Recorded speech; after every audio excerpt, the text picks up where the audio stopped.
स्वागत है। थोड़ी देरी के लिए सबसे पहले मैं क्षमा प्रार्थी हूँ, लेकिन साथ ही साथ आज इस बात के लिए मुझे हर्ष है कि एक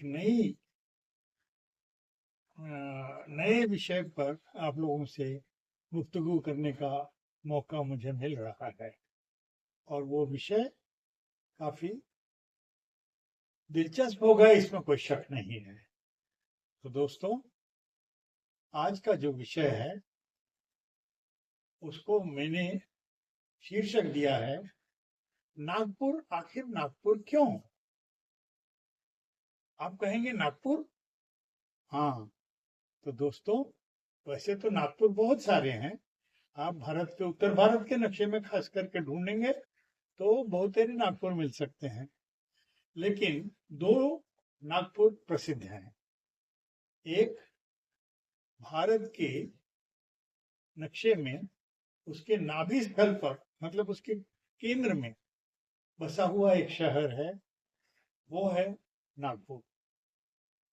और इसके अलावा झारखंड के एक बड़े हिस्से को छोटा नागपुर के रूप में भी पहचाना जाता है। तो मैं आज बड़े नागपुर की बात कर रहा हूं, जो एक उभरता हुआ शहर है और बहुत तेजी से इसका विकास हो रहा है।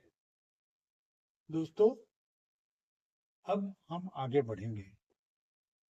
तो आइए, नागपुर, आखिर नागपुर क्यों? चलिए नागपुर की कहानी पर नजर डालते हैं।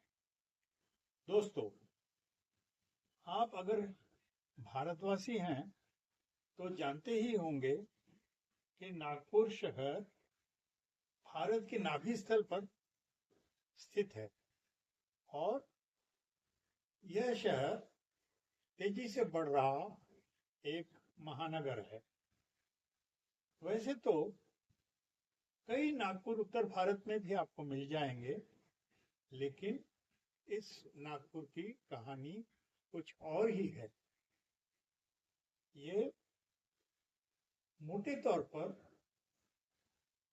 आम लोगों के अंदर जो नागपुर शहर की कहानी है वो बस इतनी ही है कि ये कोई 300 साल पहले गोंड राजा, जो छिंदवाड़ा जिले के थे, और उन्होंने आकर के नागपुर शहर को बसाया था।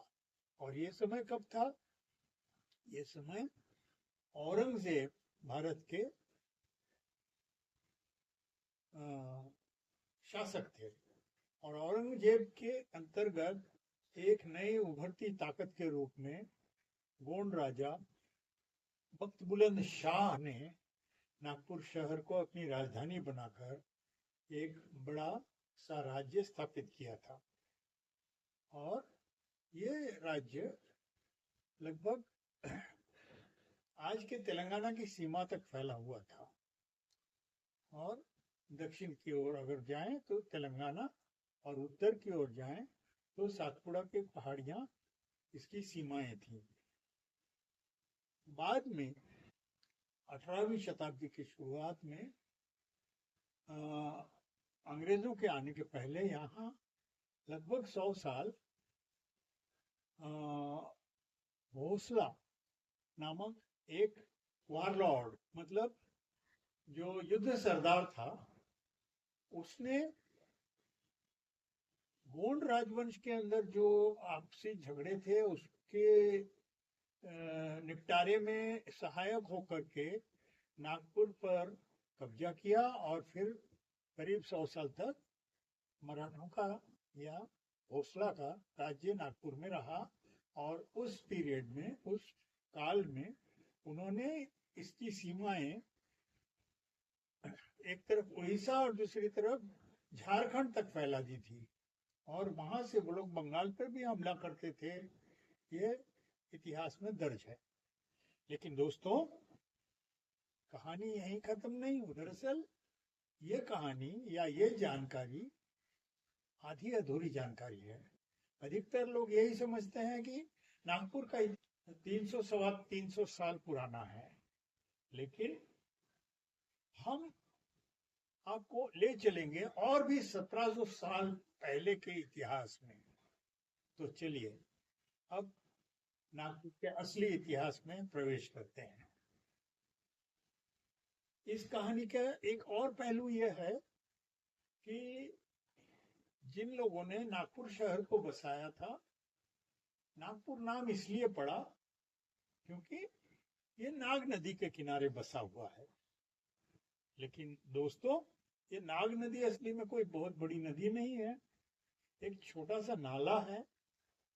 और अगर ये नाला इतना प्रसिद्ध होता कि इसके किनारे बसे हुए शहर का नाम इस नाम से दिया जाता, तो फिर इस शहर को पानी पिलाने के लिए राजाओं ने अलग अलग समय जो बड़े बड़े तालाब बनवाए थे, जैसे कि जुम्मा तालाब जिसे आजकल गांधी सागर कहा जाता है, या नाइक तालाब, या और भी बहुत सारे तालाब हैं जैसे कि फुटाला तालाब है, खुद नाग नदी पर बना हुआ बाझरी तालाब है।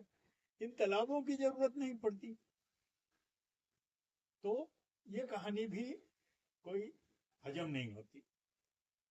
तो असलियत में इसकी कहानी जानने में अगर आप लोगों को दिलचस्पी है तो मैं आगे बढ़ता हूं। तो चलिए 1700 साल पहले, मतलब आज से करीब 2000 साल पहले, 80 ईस्वी में, मतलब हम जिसको आज ईस्वी के रूप में जानते हैं, उसकी शुरुआत अगर आज से 2025 साल पहले हुई है, तो उस 2025 में से 80 घटा दीजिए, तो जो सन होता है उस समय हमारे उत्तर भारत में मथुरा को केंद्र बना करके कुषाणों का राज्य स्थापित हुआ था। और कुषाणों के बारे में हम जानते ही हैं कि कनिष्क बहुत प्रतापी राजा था और उसने बौद्ध धर्म का प्रचार किया था, इत्यादि इत्यादि। लेकिन कुषाणों के समय, मतलब पहली शताब्दी के पीरियड में, हम जानते हैं कि बहुत सारे छोटे छोटे गण राज्य भारत में अस्तित्व रखते थे। उत्तर भारत में, पूर्व भारत में और दक्षिण भारत में तो निश्चित रूप से बहुत सारे गण राज्य थे, स्वतंत्र गण राज्य, जिसमें कोई राजा नहीं होता था बल्कि गण के नेता चुने जाते थे और वो अपने गण की सारी समस्याओं को हल करने में एकजुट होकर के निर्णय लेने की एक प्रथा थी, एक पद्धति थी और एक तरीका था। तो इस तरह के गणराज्यों में हमें आज के पंजाब के दक्षिणी हिस्से में फैले हुए मालवा के इलाके में एक गण का नाम मिलता है, जिन्हें नंदी नाग या नाग कहते हैं। ये नंदी नाग या नाग वंश के लोग, इनका टोटम नाग सर्प हुआ करता था और इनको ये कनिष्क के समय या उसके आसपास कुषाणों के दबाव में आकर के अपना क्षेत्र छोड़ना पड़ा। वहां से वो लोग पहले तो पद्मावती में आए और फिर वहां से विदिशा में आए, लेकिन विदिशा भी उनको जल्दी ही छोड़ना पड़ा और इस तरह से उनको और दक्षिण की ओर भागना पड़ा। दोस्तों, दक्षिण की ओर उस समय उत्तर भारत में जिसको आर्यावर्त कहा जाता था, उसके दक्षिण में, मतलब विंध्य ही उसकी सीमा थी। विंध्य पर्वत मध्य प्रदेश में पड़ता है, जो उत्तर प्रदेश और मध्य प्रदेश के बीच में सीमा बनाता है। और आज का बुंदेलखंड या आज के बघेलखंड का हिस्सा है, उसके दक्षिण का पूरा हिस्सा ही दक्षिण भारत कहलाता था उनके हिसाब से। और सबसे सुरक्षित मान करके ये नंदी नाग लोग, मतलब वो जो गण था, वो दक्षिण भारत की ओर आया और उन्होंने 2 पर्वतमालाएं पार की और इस तरह से वो यहाँ आए और इस जगह को अपना नाम दिया। दोस्तों, वो नंदीनाग वंश के लोग जो एक गण व्यवस्था के लोग थे, उन्होंने यहाँ आकर के विंध्य पर्वत पार किया। उसके बाद सातपुड़ा के श्रेणियों को पार करके वो दक्षिण में आए और एक छोटे छोटे पहाड़ियों से घिरा हुआ एक सुरम्य स्थल नागपुर को अपनी राजधानी या अपने स्थायी रहने की जगह बनाने का निर्णय लिया। और यहाँ से कुछ 40 किलोमीटर दूर, या जो 20-25 मील होता है, वहां नंदीनाग के नाम से नंदीवर्धन नामक एक शहर की स्थापना भी उन्होंने की थी। बाद के समय में नागवंशियों के बाद हम देखते हैं जो भार शिव लोग थे और फिर वाकाटक लोग थे, उन्होंने इस परंपरा को जारी रखते हुए इस इलाके पे अधिकार जमाया।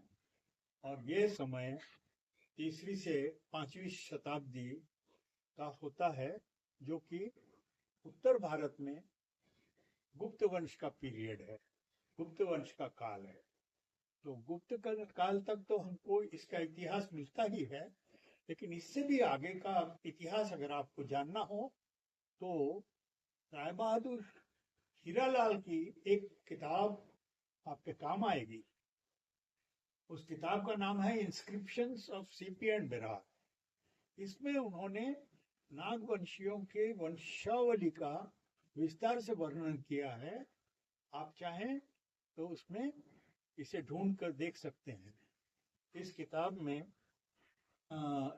10वीं और 11वीं शताब्दी के समय तक की जानकारी आपको नागपुर के बारे में मिलती है। तो इतना ही नागपुर के बारे में बताते हुए आज मैं अपनी बात खत्म करूंगा। धन्यवाद।